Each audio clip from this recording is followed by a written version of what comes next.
The best way to look at Gene Colan and Tom Palmer's Tomb of Dracula comics? Stay tuned.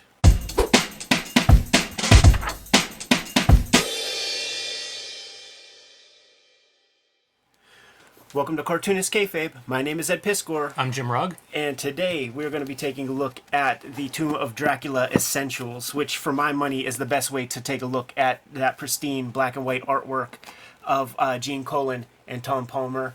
But first, got to let you guys know that we have a Cartoonist Kayfabe Patreon. And at that Patreon, this mitigates the kayfabe effect. This will be a kayfabe affected book because they are no longer making these essentials, and they are going for a premium on the aftermarket. But there is a cheapest version that is online, and the King Kayfabers are getting it before you do if you are not on that Patreon. Jimmy and I are going to be going to the Baltimore Comic-Con the second weekend in September. And without further ado, Jimmy, let's just have an eye candy video where we go through Tomb of Dracula, the kind of magnum opus written by Marv Wolfman, Gene Colan on art duties, and Tom Palmer on the inks, man. It's a pretty powerful creative team, and they stayed intact for the whole run. I think after the first couple of issues, they get solidified, and that's it. Then they're on board. Pretty much, and it's the bottle, like it's Marv Wolfman. You got guys like Gardner Fox drawing, writing the original couple, and then once Marv Wolfman pops on, they stick with it for years. I remember one of the first times I ever hung out with Steve Bissette. We were talking, catching up, telling comic stories that mean something to us. And he was telling me about how he collected these in high school. And I don't know if you did this, Ed, but you try to sneak comics into your school projects, Sure. Your English class, your art class. And he said he was presenting them as like this graphic novel in his English class. And it's so interesting to think of where these kinds of proto-graphic novels, their history. And I think this is legitimately one of them for Marvel. There are the creators who kind of abhor the superhero. Yes. Buscema comes to mind. I never heard Gene Colan talk smack on doing Daredevil all those years, but this feels like a place that he was more comfortable and interested. He is so great with shadows, and you think like a book about vampires and nighttime, that's what you need in the artist. His art really shines on this. Probably his best work, I think. Right. I'm looking at Vince Colletta inks, man. Let's see how Vinnie Mac stands up to Tom Palmer. We interrupt today's video to tell everyone we will be at Baltimore Comic-Con September 8th, 9th, and 10th. We also want to remind everyone these videos are brought to you by the Cartoonist Kayfabe Patreon. There are 3 levels there that will get you access to our videos ahead of everybody else. And the King Kayfaber level, you'll get all the videos first, and you'll get to sit in on the recording sessions. These videos are also brought to you by the books that we make. Ed Piscor's Hip Hop Family Tree Omnibus, collecting all of the Hip Hop Family Tree comics in one handsome volume, along with 140 extra pages, will be out this fall. The proof is here, and it is shipping now to comic book stores and bookstores near you. Put your name on a copy ahead of time if you want to make sure you don't miss out. Red Room Crypto Killers. The final series of Red Room comics is now being serialized. Issues 1, 2, and 3 are available. 4 will be out shortly. There are 2 trade paperbacks of Red Room. They are all self-contained. So buy whichever one you see first and enjoy yourself. X-Men Grand Design is going to be collected, all 3 volumes in one oversized volume this fall from Marvel Comics. Put your name on a pre-order for X-Men Grand Design if you want to get that in time for Christmas. My latest books, True Crime Funnies, 3 nonfiction comics, true crime, and wrestling comics. These are available on my website or on my Patreon. Street Angel Deadliest Girl Alive from Image Comics, collecting 8 complete stories of the Deadliest Girl Alive, the Plain Janes for the young adult reader in your life, and the Hulk Grand Design Treasury Edition is available now wherever books and comics are sold. And now back to today's video. Look at these, thinking again about Bissette. We talked to him about how much he doesn't like the grid, and you see Colan very comfortable going outside of that typical grid format. Imagine the reference required for such a comic, Jimmy. Like, where do you find Transylvanian architectures and those Gothic rooms and stuff like that? Like, it's a whole different set of tools that Colan needs access to just even make this comic. Of course, first appearance of Blade, the Vampire Slayer, as he's called here. Yeah, very cool. Love the logo and everything. Unmistakable Gene Colan art, right? Yes. Like what is it? It's like gummy people, something about the drapery. There's like a Lou Fine-ishness to the anatomy. He bends physics in a way that is unique to him, but I think is comparable to a Kirby. And it creates a real dynamic quality to this artwork. Sometimes you'll see a car, jumping up over the horizon and stuff, and it's not straight lines, but it really adds to that feeling of motion and movement. There's probably some on that cover of the bikes. It's just he has the qualities that we celebrate with Kirby, but they're unique to Colan. It's not like he's getting them from Kirby. Now we're looking at the Tom Palmer stuff. And Gene Colan is a very tough penciler to ink because a lot of the heavy lifting is up to you, the inker, to delineate what are these lines that you're giving me, Gene, because this is a medium that requires black and white lines, and you're giving me some side of the pencil action with the lighting and with the shading, and you're giving me gray values to sell me on the lighting. You're doing the opposite of what needs to be done for this book to reproduce. So you need the right inker to translate that material. Yeah, absolutely. And I always think Tom Palmer, I love him on Neil Adams. I love him on Gene Colan. Two challenging pencilers. Yes, and a very certain skill set that my favorite inkers would bring to those guys. Probably may not work with every style, but it works well with Gene Colan. There are 4 essentials to complete the graphic novel that is Tomb of Dracula. Do you remember the other Steve Bissett graphic novel that he presented in class? First Kingdom. Oh, I didn't realize that. Yeah, he says it in our shooter interview. Nice, yeah. Yeah, that makes a lot of sense to me. It's what we had at the time. And by we, I mean he, because I was negative years old. Interesting stuff in the back there. Very likely this could be surprints. One of the things that Tom Palmer brought into Marvel DC is the earliest uses of surprint technology. Look at how he's applying whatever that is, a screen, a surprint, something, to like clouds. Yeah. Wow, that's interesting. Yeah. The thing is, we want to see how this is printed. Right. Because they take a little bit of liberties here.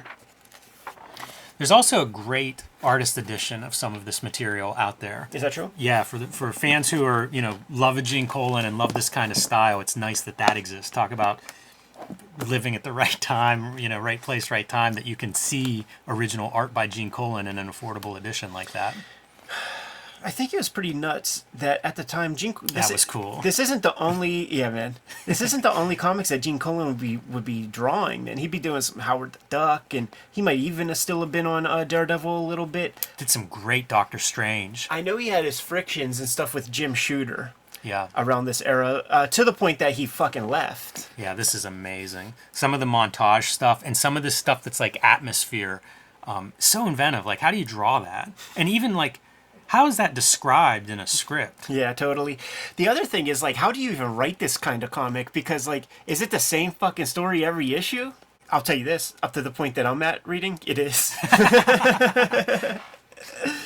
Look at that dude, mixing a little bit of Marvel Universe into the story. Because, by and large, this does not really bleed into the other comics. Here's another noteworthy piece. Comicdom's #1 Fear magazine. It won all those kind of like Eagle Awards and whatever awards existed at the time. This is cited as like McFarlane's Desert Island pick. Wow. Comic. I would not have guessed that in a million years. The other place that I heard about it outside of comic book culture was Quentin Tarantino. I think it was either on his Video Archives podcast or it was on the audio commentary track to From Dusk Till Dawn with Robert Rodriguez, where he was giving shout-outs to Gene Colan specifically. Colan has a coolness to his art that not very many artists, like mainstream comic book superhero artists have. That stuff's a little bit square and wonky, especially I think in the 70s. Colan has a coolness to his art. Absolutely. Like this stuff has a film noir feeling. There's just something about it that separates it. That said, I do think there's a vein of 70s books that this fits comfortably in. So I can see people outside of comics that would be like, oh yeah, Tomb of Dracula, cool. Masters of Kung Fu, possibly Ghost Rider. There's just these books that are I don't know, strange, kind of genre bending. Maybe Starlin's Warlock. Right. These really hard to classify comics. And it's so noteworthy that the basic creative team, Gene Colan's the connective tissue, sticks on the entire time. It's funny to see like the anguished woman, close up face and think like, oh yeah, he was also good at romance comics. Right. Like what you can bring from those different genres and then just light it a little bit differently and you've got a horror book.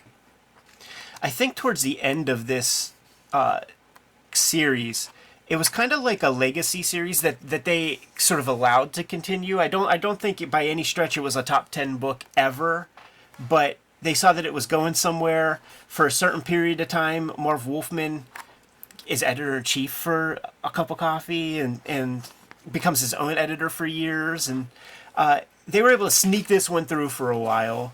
Very famously, he's interested in that material. Blade is a character that he created before Tomb of Dracula. That was something that needed to be ironed out legally. But they had this comic continue, and I believe when Jim Shooter had his frictions with Gene Colan, there were threats of, having some schmuck finish up the art duties or to just cut it off beforehand, coitus interruptus, before you get any kind of resolution at the end. And it is a good thing that whether, it was intended to go 70 issues or if they had to quickly wrap something up, at least they gave that opportunity. And it is the first 3 essentials that collect the complete Tomb of Dracula comic. We'll skip that last one just for the heck of it.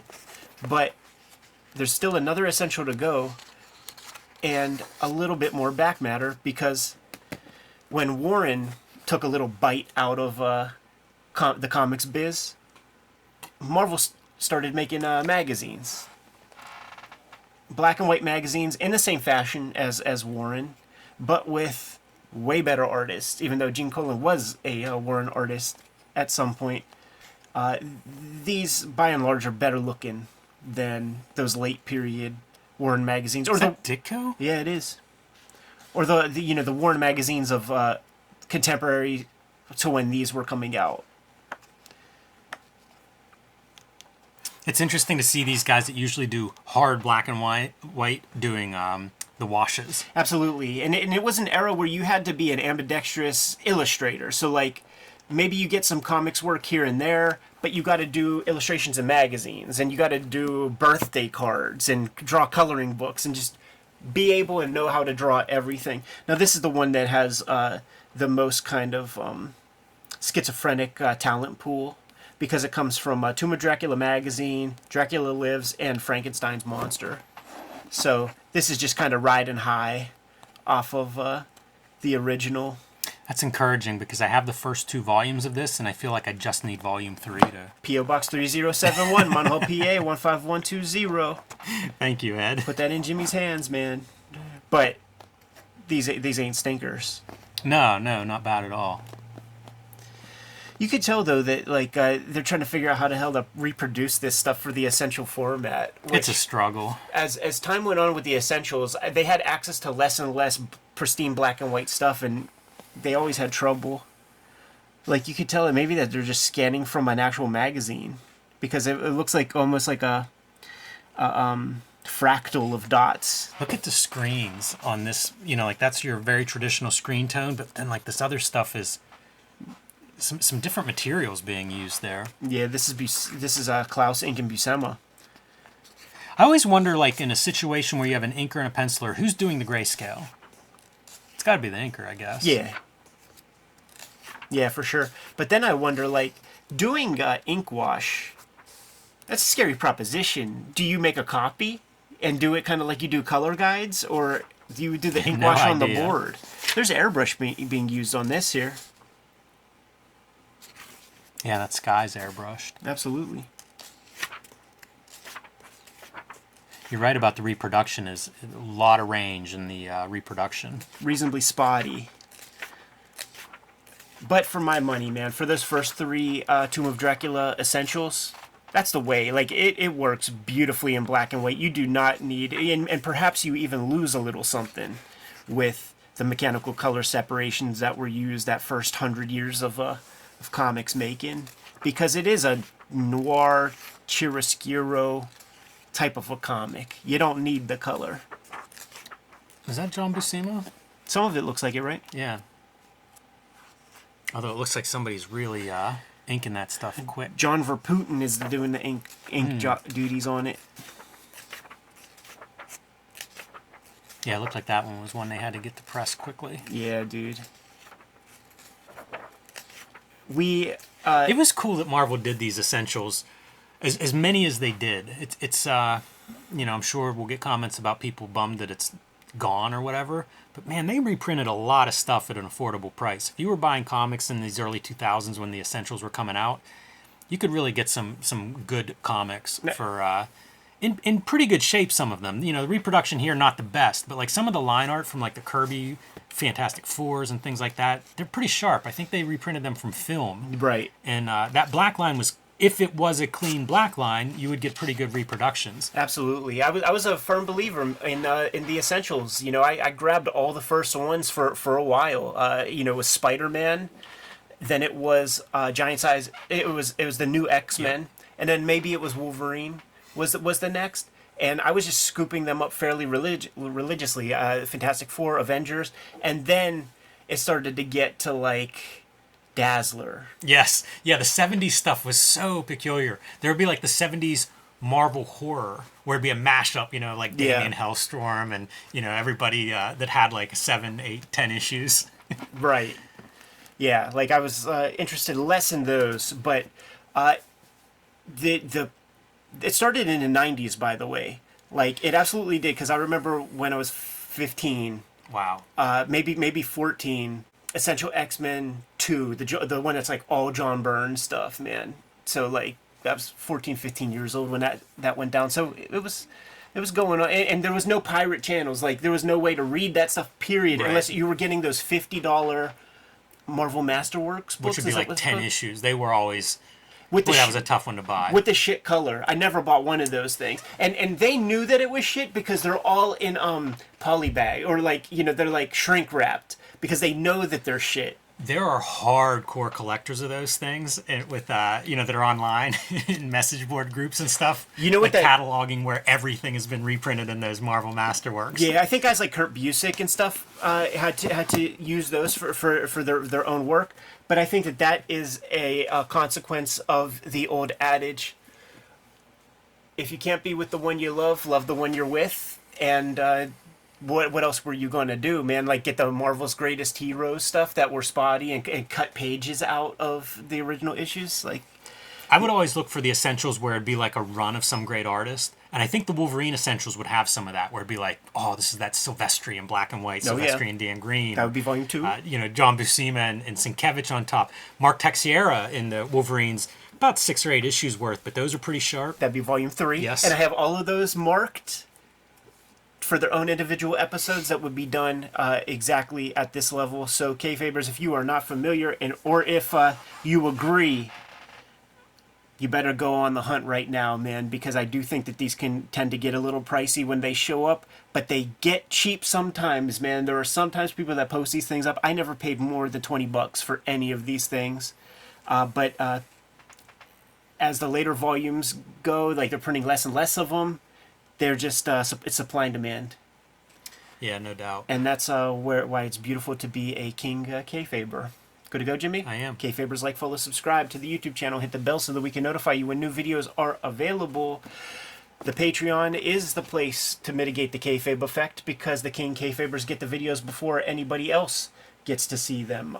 Jimmy and I are going to be at Baltimore Comic-Con the second weekend of September, and the videos are brought to you ultimately by the books that we make. Jimmy, tell the people what they're looking at on screen right now. True Crime Funnies. This is my latest self-published comic book. Has 3 self-contained nonfiction stories. I have sold out of this first run, but I will be reprinting them this fall. And also, you can read the digital copies on my website or on patreon.com/JimRugg, where I post my new work to all of my patrons. You can also pick up books that are still in print, like The Plain Janes for the young adult readers out there, Street Angel, Deadliest Girl Alive, my superhero, homeless ninja on a skateboarder, 8 complete stories in Deadliest Girl Alive. This was out of print for a while, but now it is back from Image Comics, so get that wherever you buy comics. And of course, the treasury-sized Hulk Grand Design with the fluorescent green cover. You can't miss it. My love letter to the Incredible Hulk, along with a lot of the creators that made the Incredible Hulk the character that he is today. Hip Hop Family Tree Omnibus is coming to you this holiday season. The book is done. The book is printed. The book is bound. And I am happy to show it off to you. 500 plus pages of material. We're talking 150 pages more than what you got in the original 4 volumes. The ultimate statement on Hip Hop Family Tree. But that is not the only holiday effort to come out this year. X-Men Grand Design is coming to you sooner than later. In November, I believe, is when you can expect that. It's collecting all 3 volumes of X-Men Grand Design that I put together. Red Room is my current efforts. 2 trade paperbacks of that are out there as we speak, and Red Room Crypto Killers is the last miniseries to come out. Issue 4 is forthcoming. There are 3 issues out right now. Each issue is self-contained. So if you see an issue that you like, that catches your fancy, give it a read. If you dig it, grab another issue. There are other ways to support the channel, however. Jimmy, let the people know. Subscribe to the Cartoonist Kayfabe e-newsletter at the links below this video. You can also find Cartoonist Kayfabe t-shirts, merchandise, hats, mugs, stickers, and lots more at our spread shop. That link is also under this video. All good ways to support the channel. Give them those marching orders and we'll be on our way, Jimmy. Read more comics.